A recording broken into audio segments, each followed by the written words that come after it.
Okay નમસ્કાર। સૌ પ્રથમ તો જામનગર જિલ્લા પંચાયતના પ્રમુખ તરીકે મારા પર વિશ્વાસ મૂકવા બદલ હું આપણા દેશના યશસ્વી વડાપ્રધાન શ્રી નરેન્દ્ર મોદી, ગૃહમંત્રી શ્રી અમિતભાઈ શાહ, શ્રી નીતિન નવીનજી, ગુજરાતના યશસ્વી મુખ્યમંત્રી આદરણીય શ્રી ભૂપેન્દ્ર પટેલ સાહેબ, આપણા પ્રદેશ સંગઠનના પ્રમુખ શ્રી જગદીશભાઈ પંચાલ સાહેબ, પ્રદેશ સંગઠનના મહામંત્રી રત્નાકર સાહેબ અને જામનગર જિલ્લાના સંગઠનના પ્રમુખ શ્રી વિનુભાઈ ભંડેરી, પૂર્વે પ્રદેશ સંગઠનના પ્રમુખ આર.સી. ફળદુ તથા તમામ સંગઠનોના હૃદયપૂર્વક આભાર માનું છું।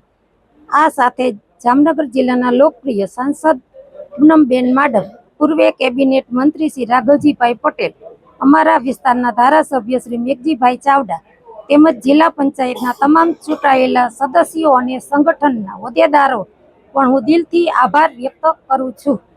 પક્ષે મારા પર જે ભરોસો મૂકીને આ મોટી જવાબદારી સોંપી છે તેને હું સંપૂર્ણ નિષ્ઠાથી નિભાવીશ અને જામનગર જિલ્લાના છેવાડાના માનવી સુધી વિકાસના કાર્યો પહોંચાડવા કટિબદ્ધ રહીશ।